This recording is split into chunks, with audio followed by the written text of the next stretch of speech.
Je vais vous présenter succinctement. Vous êtes ancien professeur d'allemand, vous avez été officier saint-cyrien, donc militaire, et vous êtes depuis un certain nombre d'années auteur de romans policiers à succès.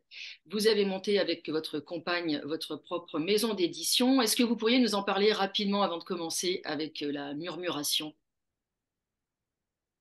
Oui, Stéphanie, bonjour. Déjà, merci de m'accueillir. Oui, c'est une maison d'édition que j'ai lancée. J'étais absolument seul en 2005. Et puis, avec mes romans policiers qui ont pris un peu d'ampleur, on est maintenant une structure à 3 personnes. Et c'est le bonheur de toucher un lectorat de plus en plus vaste. Ouais. Elle s'appelle comment cette maison d'édition? Oui, c'est HOH, les éditions HOH. Et elle est basée géographiquement à Carnac, dans le Morbihan, en Bretagne. Et là, vous êtes en Bretagne, vous êtes à Nausée, c'est ça? Oui, je suis entre Rennes et Nantes. On a une maison qui se trouve comme ça dans la campagne bretonne, entre Rennes et Nantes. Et c'est là que je vous reçois. Super. Et donc, et vos derniers romans, vous pourriez nous citer deux ou trois noms pour les lecteurs? Oui, le tout dernier, donc ma collection de romans policiers avec un inspecteur de la criminelle écossaise qui s'appelle Archibald Sweeney. Le tome 20 est paru en novembre dernier, en novembre 2022. Ce tome 20 s'appelle La marque de la bête. Un titre enthousiasmant. Et je prépare la sortie pour le mois de juin de cette année d'un deuxième tome d'une collection de romans policiers qui se passe à l'île Maurice, parce que j'habite à l'île Maurice depuis quelques années. Voilà, je me partage entre Bretagne et Maurice, mais je passe l'essentiel de mon temps à l'île Maurice dans l'océan Indien. Et donc le deuxième tome de cette collection mauricienne paraîtra en juin. Voilà pour ma production personnelle. Très bien, c'est passionnant. Et vous avez beaucoup de lecteurs, je crois, de plus en plus. Oui, on atteint des chiffres. Il y a déjà 5 tomes de la collection sur les 20 qui ont passé le score officiel pour en faire des best-sellers de 10 000 ventes. Donc voilà, il y a un quart de la collection qui a déjà franchi ce chiffre-là. C'est intéressant. Puis c'est surtout le bonheur d'avoir autant de lecteurs avec lesquels on partage, on échange. Ouais, ça, c'est un privilège. Exactement. Et on a aussi le privilège, nous, de vous recevoir ici et pour parler d'un sujet qui vous tient à cœur. Un sujet très actuel, c'est la murmuration. C'est un néologisme ou pas d'ailleurs? Non, c'est pas du tout un néologisme, ça, parce que c'est un mot qui est rare, qui est en fait un terme technique, j'ai envie de dire presque scientifique, qui s'applique au vol des étourneaux. Lorsque les étourneaux, ces oiseaux, sont en danger, se sentent en danger, ils vont développer donc des murmurations. C'est ces nuées d'oiseaux que l'on peut apercevoir parfois à certaines périodes de l'année, où vous les voyez évoluer comme ça de gauche à droite. Ça semble coordonné, alors qu'en fait, chaque individu n'influe que sur, ça a été étudié, sur pas plus de 7 de ses congénères. Mais voilà, cette nuée, comparable à un banc de poisson, par exemple, hein, va générer, c'est une onde en fait, une murmuration, c'est une onde à laquelle participe chacun des éléments de cette nuée qui peut regrouper plusieurs milliers d'individus. Et donc, c'est des phénomènes comme ça assez extraordinaires, assez même esthétiques à observer. Et voilà d'où vient ce mot, ce terme, ce concept de murmuration. Donc c'est un phénomène naturel.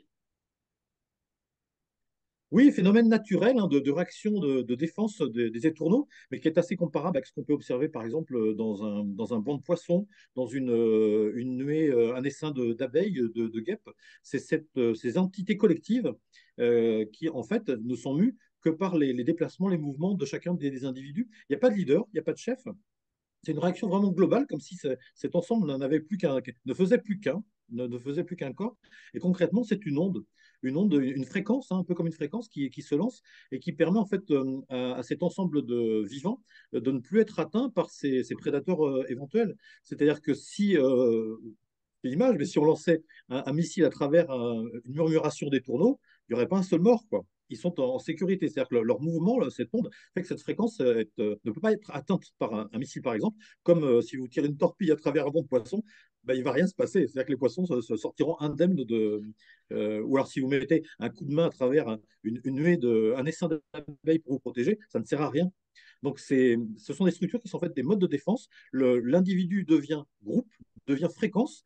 On devient, entre guillemets, presque immatériel par ce phénomène de murmuration. C'est un mode de défense, mais imparable, quoi. Et vous faites un parallèle avec ce qu'on vit, nous, en tant qu'êtres humains. Ouais, il m'a fallu un bon moment.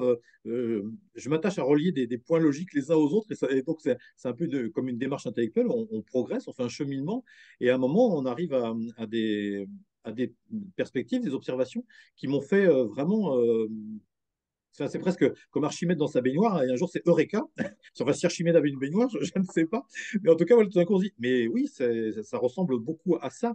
C'est-à-dire qu'on a ce coup de tonnerre, un peu comme Pearl Harbor il y a 80 ans, avec la pandémie mondialiste, hein, avec cet enfermement qu'on a appelé du merveilleux terme de confinement, et puis un enfermement qui a mené au marquage des populations, j'ai presque envie de dire du bétail. On a donc tous pris ce coup de tonnerre dans la figure, et la réaction qui me semble, qui me semble dorénavant observer, c'est cette murmuration que nous avons développée les uns les autres, en tout cas pour ceux qui ont très vite mis en doute ce qu'on appelle maintenant le narratif, en tout cas ce discours de propagande autour d'une pseudo-pandémie et puis de toutes les mesures qu'il convenait de mettre en place autour. On a donc développé ce système de défense. Les gens qui se sont, voilà, qui sont restés éveillés, qui sont restés critiques vis-à-vis du discours officiel. On a développé comme ça ce mouvement de murmuration. C'est parti un petit peu dans tous les sens. On est allé chercher des informations, discuter avec les autres qui, comme nous semblaient à même de nous faire progresser dans notre vision des choses. Ça a vraiment été ça, cette murmuration. Et ça a généré aussi ce sentiment d'isolement qu'on a tous eu un peu. On avait l'impression que, enfin voilà, qu'il n'y avait aucun mouvement d'ensemble, qu'on en touchait 3, 4, 5, 6, 7 avec lesquels on s'entendait, on se comprenait et qui nous faisaient progresser dans nos propres cheminements. Et vraiment un sentiment d'isolement qui était fort. Mais en fait, c'est propre à la murmuration. Comme je disais, Stéphanie, ça a été étudié. Un étourneau dans sa nuée par son mouvement, va avoir une influence maximale sur 7 de ses congénères, pas plus. Mais ça suffit pour générer toute cette vague d'ensemble. Et en fait, c'est tout l'ensemble qui se met en mouvement. Et il me semble bien qu'on aura vécu quelque chose d'assez comparable avec cette mise en mouvement des uns, des autres, ces contacts, ces échanges, ces interactions qu'on a eues. Mais finalement, ça suffit pour déclencher ce que moi j'appelle une vague cognitive. Une une prise de conscience, une conscientisation, hein, si on employait d'autres termes. Mais voilà, ce mouvement commun, planétaire, qui s'est amorcé, nous était frustrant parce que de notre côté, on ne réussissait à en faire bouger que 6 ou 7 autres. Et on n'avait pas plus d'interaction que ça, mais il n'empêche que cette vague cognitive, cette fréquence de conscientisation planétaire, elle a quand même bien eu lieu. Et mon hypothèse, c'est la suivante, c'est qu'elle nous amène maintenant à une prise de conscience de plus en plus, comme une vague de fond qui arrive et qui va avoir des conséquences, mais absolument majeures sur ce que, pour employer les grands termes, sur même l'évolution de l'humanité. Je vais essayer de le développer un peu, mais voilà, on va passer d'un stade cognitif à un autre. Ce choc de 2020, c'est vraiment une faille du rift. Il y a une prise de conscience d'une partie de la population qui les emmène d'un côté de la faille du rift ou pas. La faille du rift, il y a 25 millions d'années, c'est ça. C'est face à cet espace qui se modifie. C'est-à-dire qu'un espace reste comme précédemment. Les primates qui sont restés du côté est sont restés des primates. En revanche, les primates qui étaient de l'autre côté de la faille du rift, qui ont basculé à l'ouest, avec une végétation qui devenait différente, se sont redressés. Et petit à petit, eh ben, les primates sont devenus des humains. C'est aussi bête que ça prend du temps, c'est une évolution lente. Mais il me semble qu'avec cette pandémie cette pandémie pardon, de 2020, on a eu une prise de conscience ou pas. Et que donc, on a basculé, mais de façon irréversible, comme dans le mythe de la caverne de Platon. Si vous sortez de la caverne et que vous vous rendez compte que dans la caverne, ce sont des illusions, des mirages, eh bien, vous ne revenez plus jamais. Et je pense que c'est ce qui s'est passé. Et donc, la murmuration, voilà, ces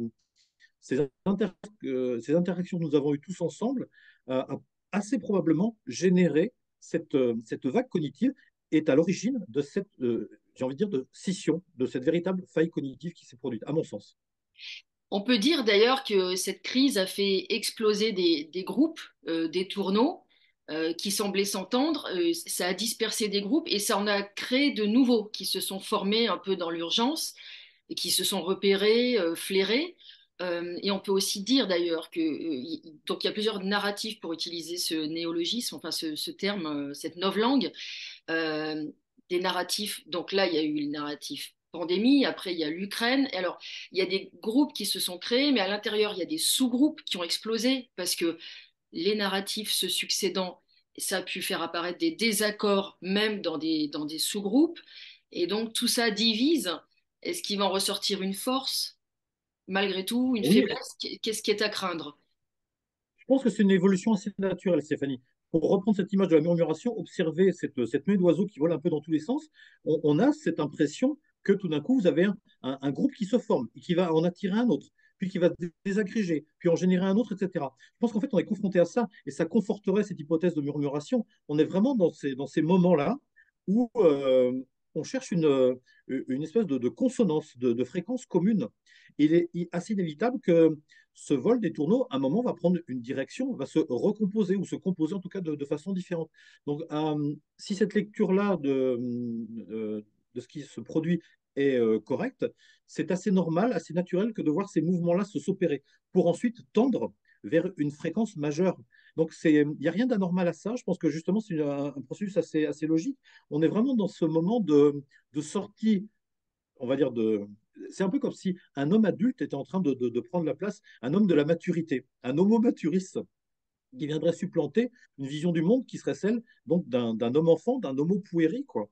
Et donc ça se fait pas en deux coups de cuillère à peau pour être trivial. Cette faille du rift a pris des dizaines et des dizaines de milliers d'années pour générer l'évolution l'avènement d'un humain à partir du primate. Donc c'est pas c'est cette tectonique des plaques, ça bouge, et c'est ces ondes qui vont aller venir. Il suffit de regarder le vol des tourneaux. Il y a un moment, ça va prendre une structure, ça va prendre un ensemble, il y aura une logique qui va en ressortir.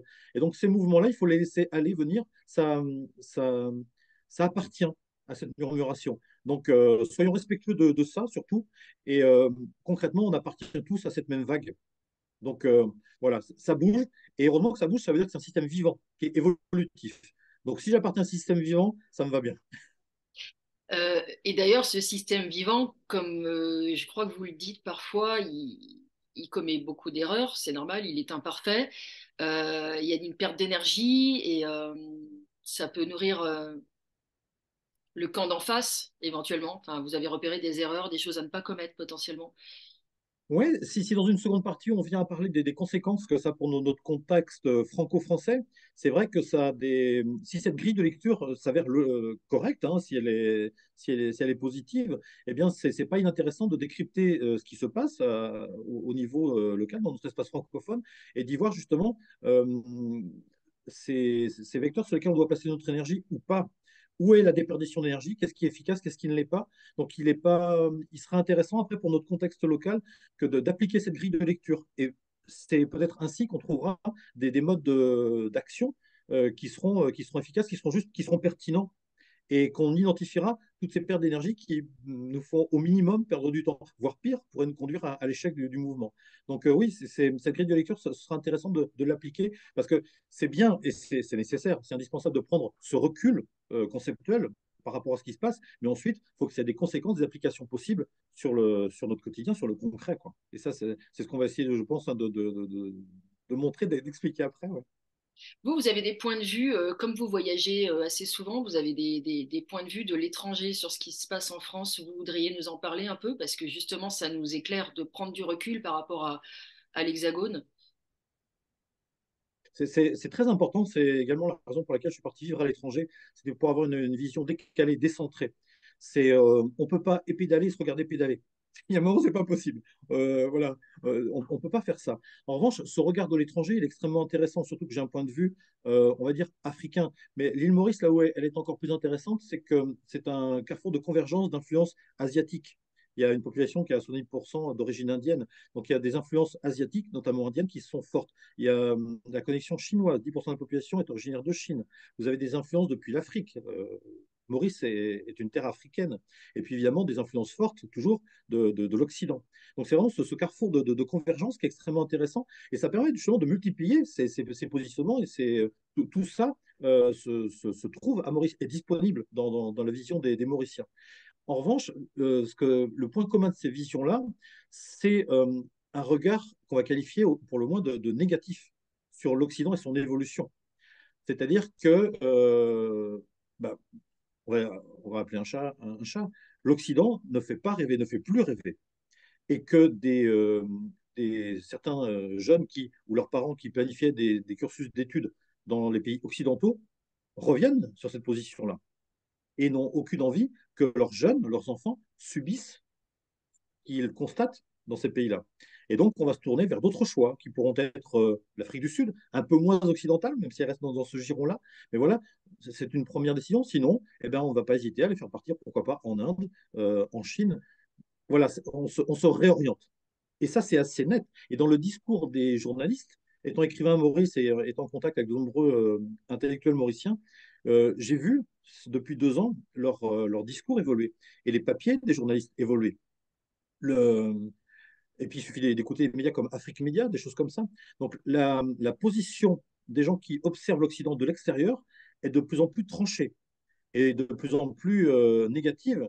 Et, et, et si jamais elle était objective, cette position, si cette vision était là quelque part. Donc, nous-mêmes occidentaux, alors c'est pas un reproche, hein, comme je disais tout à l'heure, on ne peut pas pédaler, se regarder pédaler. On est dedans, on est dans ce marasme, on le subit, et lorsqu'on est à l'intérieur, on a du mal à évaluer tout ça. Et justement, ce regard que portent les autres sur nous, il faut l'accepter et il faut s'en enrichir, et certainement qu'il nous apporte quelque chose. En tout cas, oui, pour revenir à mon propos, l'Occident ne les fait plus rêver.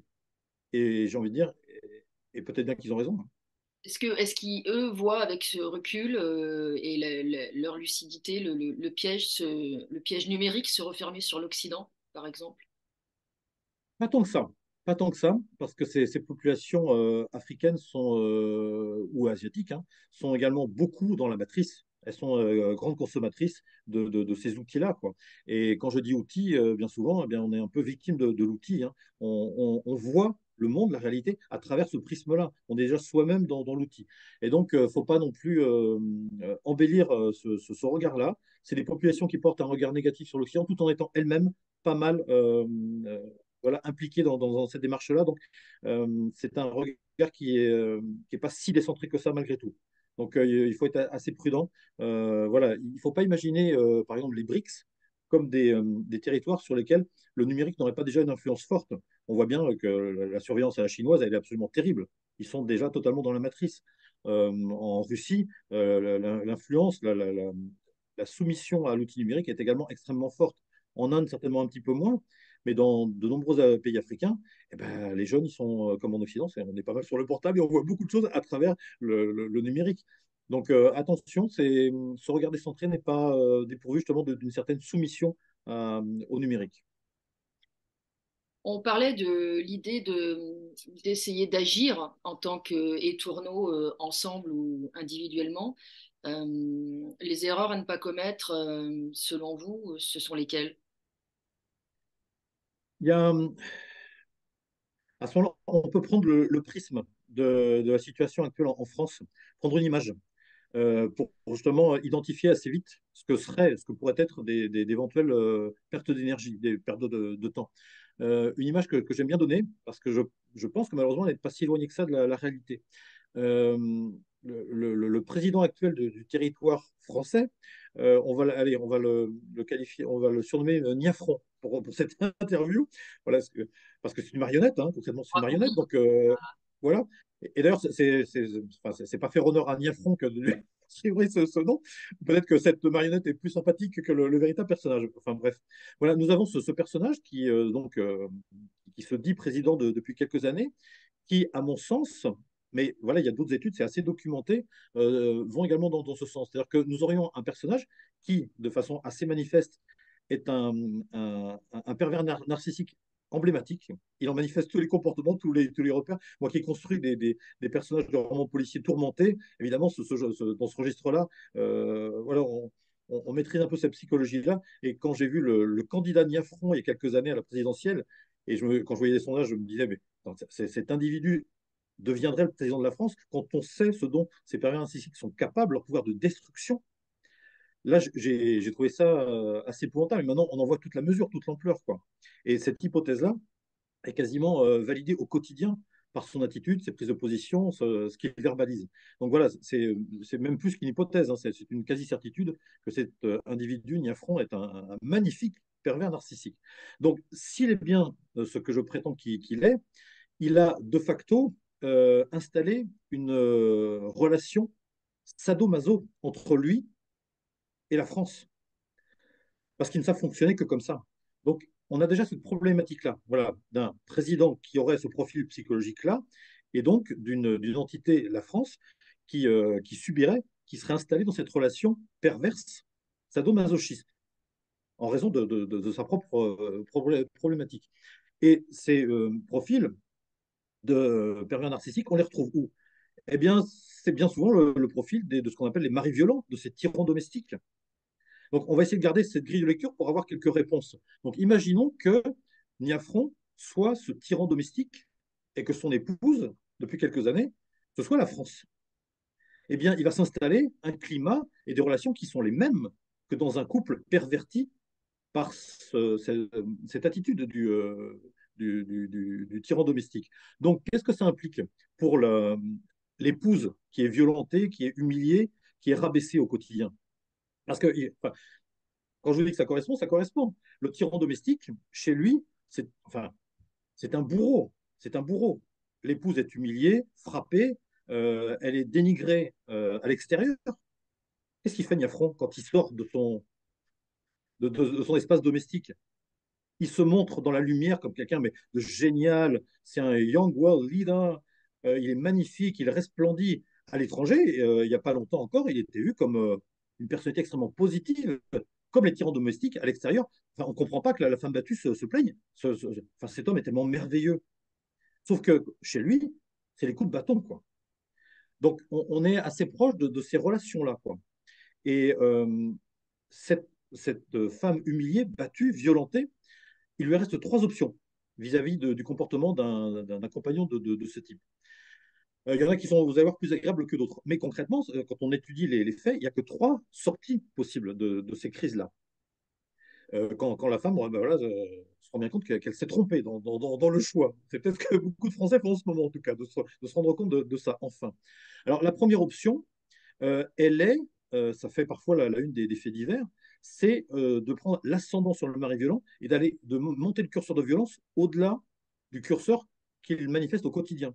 Et que donc, pour se débarrasser de l'emprise du mari violent, on va se montrer encore plus violent que lui, allant parfois jusqu'à l'assassinat, au meurtre, etc., quoi.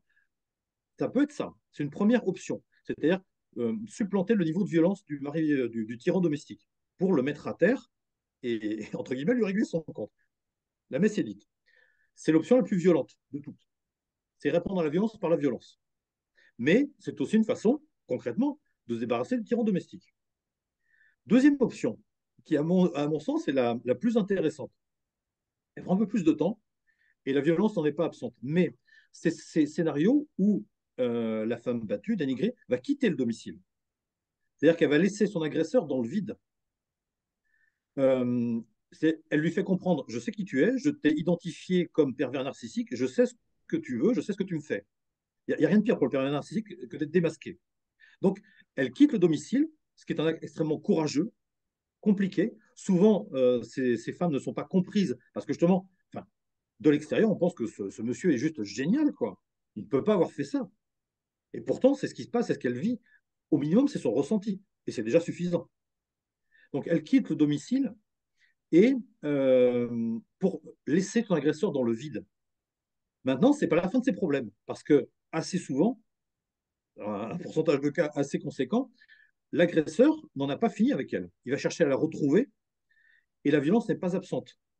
Et donc, il lui faudra être prête à se protéger, à répondre. Alors, soit par l'aide de structures, d'amis, de ce que l'on voudra, mais elle doit être prête à affronter cette violence que le pervers narcissique voudra de toute façon manifester encore.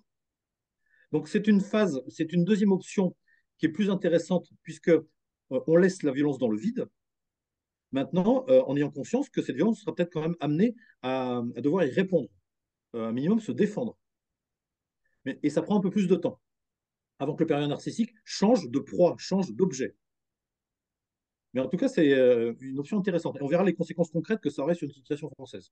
La troisième et dernière option, qui est la plus fréquente, qui est la plus fréquente, et qui est évidemment celle qu'on ne souhaite pas privilégier, c'est la troisième issue, c'est de périr sous les coups du tyran domestique. Définitivement ou sur le long terme, mais en tout cas, se soumettre. Et Jusqu'à c'est ce ce que qui mort malheureusement, s'en suive. oui, c'est vrai. Et jusqu'à ce que Morse puisse potentiellement, enfin, puisse éventuellement s'en suivre. Et c'est malheureusement le scénario le plus fréquent.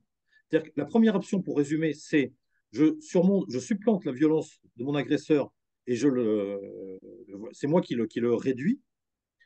Deuxième option, c'est je laisse la violence dans le vide pour y échapper, sachant qu'à un moment ou à un autre, elle me rattrapera. Donc, il faut être prêt à lutter quand même.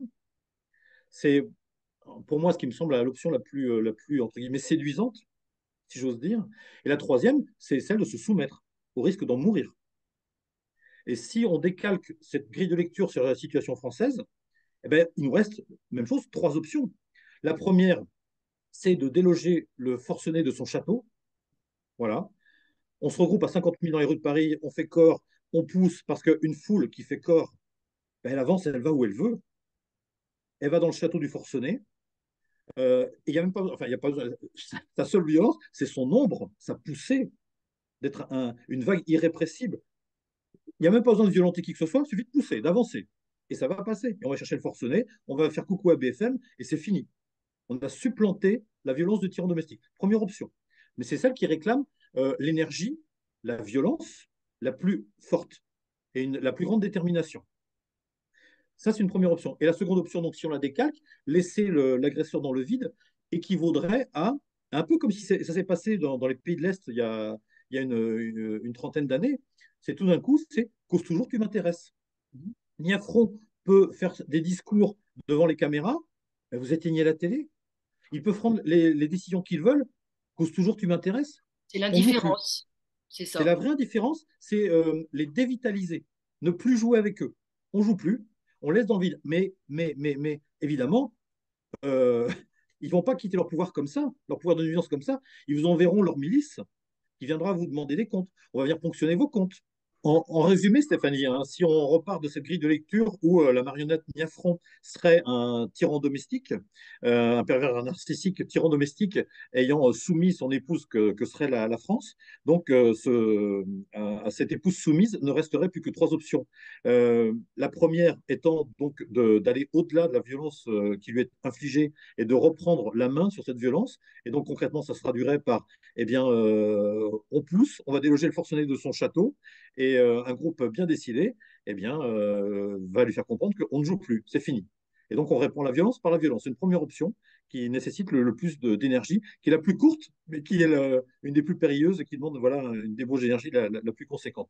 On le La fait deuxième disparaître. En option, gros, on le fait disparaître soit en le mettant en prison à vie ou en le supprimant physiquement. En fait, c'est ça l'idée. ben, tel que le stipule l'article 2 de la Constitution, c'est le peuple qui a le pouvoir et qui décide que cet individu n'est pas son maître et qu'en tout cas, il ne le sert plus. Il n'a pas été élu pour ça. Donc on le remet à sa place, on dit on ne joue plus. Et on remet le Great Reset, on le fait à ce niveau-là. Il se passe de cette façon-là. Et ce serait un Great Reset à l'envers, parce que ça aurait des répercussions mondiales. Donc c'est une première option. Mais au moins qu'il faut l'identifier, savoir qu'elle est à disposition et que c'est une porte de sortie qui existe. On sait qu'elle est là. En tout cas, c'est une option qui nous est disponible, qui nous est accessible. La deuxième option, donc toujours à travers cette grille de lecture, c'est de laisser la violence du tyran domestique dans le vide, de se mettre à distance par rapport à cette violence. C'est la femme battue qui quitte le domicile, qui prend ses clics, ses claques, ses enfants si elle en a, et puis qui laisse le tyran dans le miroir en lui disant je sais qui tu es, je t'ai vu, je sais ce que tu veux, je sais pourquoi tu le fais. Ils ont Donc c'est horreur de ça. la fuite, en fait. C'est la fuite, sachant que ça ne dispense pas de la violence, parce que tôt ou tard, le pervers narcissique étant ce qu'il est, il va vouloir récupérer sa proie. Et que donc, dans l'image de ce qui se passe dans notre contexte franco-français, c'est l'envoi de la milice qui va venir vous harceler, vous allez être menacé, etc. Donc la violence ne va pas s'arrêter pour autant. Vous vous mettez à distance, mais en sachant que cette violence, il faudra un moment s'y opposer. C'est l'option la plus longue. Elle peut correspondre à ce qu'on a vu dans les pays de l'Est il y a une trentaine d'années, où la population dit on joue plus. Mais la marionnette Niafron peut faire tous les discours qu'elle veut devant tous les journalopes du monde. Vous éteignez votre télévision, ça ne nous intéresse plus, on ne joue plus. On joue plus. C'est vraiment ça. Et il faut faire sentir à la milice qu'elle est force d'occupation, que ce territoire n'est plus le sien, qu'elle n'est pas chez elle. Le peuple, on est chez nous. C'est nous qui occupons le territoire, c'est nous qui le développons, c'est nous qui le faisons vivre. Et donc cette milice et ses maîtres ne nous intéressent plus. Ça peut correspondre dans les images du 19e siècle. C'est Napoléon qui occupe l'Espagne, il a installé le roi, il a toutes les cours administratives, etc. Sauf que les Espagnols lui disent t'es pas chez toi, camarade. Et ils vont lui faire comprendre ce qu'on va appeler la guérilla à cette époque-là. La guérilla, ça veut bien dire ce que ça veut dire. C'est une petite guerre. Donc la violence n'est pas absente de cette option-là. À l'arrivée, ça marche. À l'arrivée, ça marche. Cette violence finit par être dans le vide et le prédateur s'en ira chercher une autre proie. Je sais pas, les maîtres de Macron, Rothschild et compagnie, le n'auront à la tête de je ne sais quelle institution corrompue. En tout cas, il s'en ira. Et ils n'auront plus la possibilité d'installer de nouveaux euh, tyrans de cet ordre. Deuxième option qui me paraît la plus intéressante, mais qui ne dispense pas de savoir faire usage de sa légitime défense, de sa violence légitime. Donc ça existe. Donc mettre ces forces d'occupation dans le vide, leur faire comprendre qu'on est chez nous et pas eux. Ça, c'est une deuxième option. La troisième et dernière, qui est statistiquement la plus probable, malheureusement, c'est la dernière porte, c'est la soumission. C'est la femme qui va périr sous les coups du mari violent. C'est l'acceptation de la violence subie. Et ça voudrait dire pour la population française, c'est on rentre chez nous, puis on accepte jusqu'à la prochaine. Et la prochaine dérouillée sera peut-être fatale, quoi. Et si c'est pas celle-là, ce sera la prochaine. Entre-temps, le tyran, le mari violent, va vous offrir des fleurs, vous faire croire que c'est fini. Et puis ça recommence, et c'est encore plus violent le coup d'après. Mais là, c'est la fin. C'est la soumission ultime. Jusqu'à ce qu'il y ait une main tendue potentiellement qui sauve la victime. Pourquoi pas? Maintenant, il faut savoir que ces espaces, parce que ça devient un espace carcéral, hein, c'est quand même ça, dont la liberté est absolument absente. Ces espaces carcéraux, à part les deux premières options, ne sont jamais. La victime se libère rarement par elle-même. Et le secours va venir de l'extérieur. Maintenant, le risque, en tout cas pour si on est en termes de géopolitique, c'est d'avoir tout simplement de nouveaux maîtres, puisque cette femme battue s'est soumise une première fois. Le prochain, et même enfin, dans le quotidien, ça se voit, où une femme qui a subi cette violence-là va retrouver un compagnon qui est du même acabit. La Et nature donc, a horreur du vide, comme on dit. ouais, et à partir du La moment où reproduction des schémas, c'est ça, elle va potentiellement. tirer, ouais, la proie blessée va tirer les mêmes chacals, les mêmes hyènes, et qui seront nos prochains maîtres? Le Proche-Orient. Il ne faut pas oublier que le Proche-Orient a besoin, est en plein développement, a besoin de terres arables. On les a en Europe. Et si les personnes qui occupent ces terres sont aussi fragiles et que les maîtres précédents se sont effondrés, ben, ils viendront prendre la place. Et donc, on aura un nouveau maître. Mais ce sera un maître, on sera toujours soumis. Donc, c'est pour ça que une des deux premières options, même si statistiquement, ce n'est pas les plus probables, c'est quand même les plus souhaitables. Et donc, il faudra bien aller vers une de ces deux options-là, soit supplanter l'énergie négative, et donc, ben voilà, faire preuve de courage et d'une violence saine et positive et salutaire, soit laisser cette violence dans le vide et construire autour et s'en affranchir. Ça a donc des implications sur ce qu'on disait, Stéphanie. C'est ce qu'on cherche, c'est où est la déperdition d'énergie. Qu'est-ce qui serait moins utile, voire complètement inutile, éventuellement jusqu'à contre-productif. Ma vision des choses, c'est que tout ce qui va être manifestation de plus en plus violente, les grèves, les mouvements d'humeur, les violences générées par le tyran, en fait, alimente la bête. Puisque le pervers narcissique, c'est comme une dispute, c'est comme quand un couple va casser de la vaisselle. Le tyran, il adore ça, il est dans son élément. C'est lui qui mène le jeu. Et il vous fait jouer. Et lui, il en jouit. Vous êtes toujours sa proie. Vous êtes la marionnette de la marionnette. Et donc, c'est là que je dis qu'on installe une relation sado-maso. Et donc, répéter une 10e journée de manifestation, les Gilets jaunes sont rendus à je ne sais combien de week-ends. On peut trouver ça admirable. Et pourquoi pas? Maintenant, c'est aussi la source d'une incompréhension de la situation. Si ça avait dû produire un résultat, il y a longtemps qu'on le saurait. Et ce qu'on produit pour l'instant, c'est la violence. On reste, les ficelles, c'est le tyran qui les agite toujours. Il est dans son jeu, on est dans son jeu à lui. Et on ne fait rien de ce qu'il conviendrait. Ça nécessite vraiment d'élargir la perspective, ça nécessite de lâcher la rampe, parce qu'on est dans c'est une guerre de nouvelle génération. Et ce qui fonctionnait avant, c'est un nouvel ennemi qu'on a en face. Si on n'a pas compris qui est l'ennemi, si on n'a pas compris quel est l'objectif, ses objectifs, si on n'a pas compris les moyens qu'il utilise, on a perdu d'avance, quoi. Donc il faut vraiment qu'on prenne ce recul-là, qu'on voit comment il fonctionne, et là, on pourra mettre en place une stratégie qui fonctionne. Mais pour moi, il n'y en a que trois. C'est aller au-delà de sa violence, soit laisser sa violence dans le vide, soit périr. Mais j'en vois pas une quatrième, hein. Pour résumer, Donc, c'est vaincre ou mourir. c'est ça, c'est vraiment ça. Et enfin voilà, c'est la dureté de ce mur de la réalité, c'est sa froideur.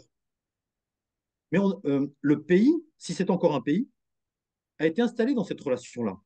Donc, si on ne lit pas la situation à travers cette grille-là, donc voilà, de façon métaphorique, de la femme battue que serait la France aux prises avec la violence d'un pervers narcissique, si on nie cette réalité-là, ce sera la troisième option qui va s'imposer. On va périr sous les coups. Parce qu'on ne saura pas d'où il vient. C'est comme cette femme battue qui n'arrive toujours pas à entendre qu'en face d'elle, l'individu qui partage son lit, qui lui a fait des enfants, c'est son bourreau. Et il va la tuer. Alors, on sait que c'est extrêmement compliqué. Voilà, on a du mal à se détacher. On a du mal à prendre conscience, à rationaliser tout ça. On est dans l'émotion, on est dans la violence. On est que... Mais justement, c'est cette performance-là qu'il faut à tout prix réussir, prendre cette distance nécessaire et vitale. Sinon, on subira, on restera la proie et on en périra. Et d'ailleurs, la France n'est quasiment plus un pays, hein. Ça se défend, hein, rationnellement, en droit, de facto, des jure, hein. Ça se défend tout ça. La Oui. France, à partir du moment où elle n'a plus sa monnaie, où un autre drapeau vient supplanter celui qui était établi, et que les lois sont édictées par des gens qui sont en dehors de l'espace, évidemment que c'est plus un pays. On n'est plus du tout un pays. C'est une blague, quoi. Vous ne croyez pas à l'avènement de l'homme ou de la femme providentielle? Non, ça, si on est dans cette perspective d'un homme de la maturité, que l'homme-enfant aurait fait son temps, l'homme-enfant a besoin de structure pyramidale où une figure d'autorité patriarcale sera son objectif, sa projection. C'est le tuteur qui lui permet d'avancer, de grandir. Et si cet homme-enfant a fait son temps et qu'il est dorénavant supplanté dans le temps, à moyen et à long terme, par un individu, un homme de la maturité, un homme adulte, là, ces structures-là vont être absolument caduques. On va passer dans autre chose. Et ce seront des structures, au lieu d'être verticales, qui seront horizontales, associatives, j'ai envie de dire, un maillage horizontal, dans lesquels il n'y a pas de chef. Ça, c'est la grande originalité des Gilets jaunes, qui sont les premiers à aller au-delà de cette faille du rive, de cette faille cognitive, à se rendre compte que ces figures d'autorité patriarcale, ces maîtres, ces présidents, ces premiers ministres, ces rois, ces petits Jésus, ben, on n'en a pas besoin. Parce qu'on est adulte, la voiture, on sait la conduire, on a pris le volant et on sait où on va. Parce qu'en plus, lorsqu'on était sanglé derrière, eh bien, le conducteur, ben, il allait dans le mur, le conducteur était devenu fou.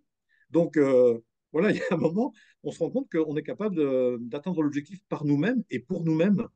Et donc, cet homme de la maturité n'aura absolument plus besoin de ces figures d'autorité, ce qui va impliquer un changement, mais radical à terme, des structures humaines, des organismes que nous composons les uns avec les autres. On ne sera plus du tout dans le vertical, on va aller vers de l'horizontal sans Messie. La solution ne viendra pas de Moïse descendant du Sinaï avec les tables de la loi gravées sous le bras en disant c'est par là, je vais ouvrir la mer Rouge.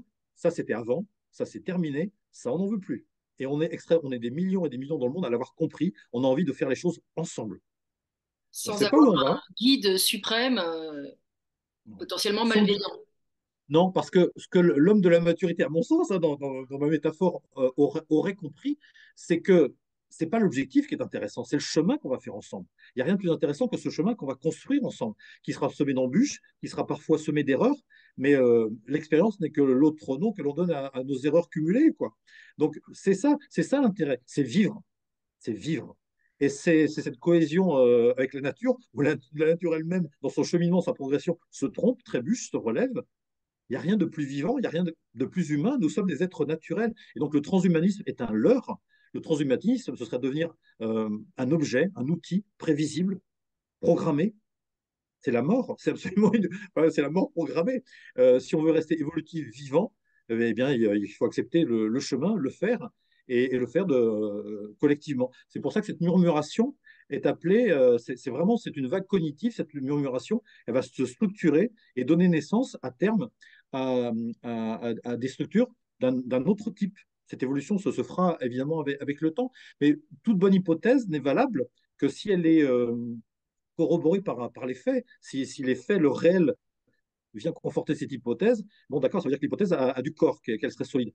Et sans vouloir la faire plus belle qu'elle n'est, cette hypothèse, il n'empêche que dans ce qui est verbalisé, dans les aspirations qui sont verbalisées actuellement dans les interviews, mais par le monde, hein, c'est pas qu'en France, ça y est, la population, les gens qui sont éveillés, comme on dit, se posent cette question, est-ce qu'on a besoin d'un chef?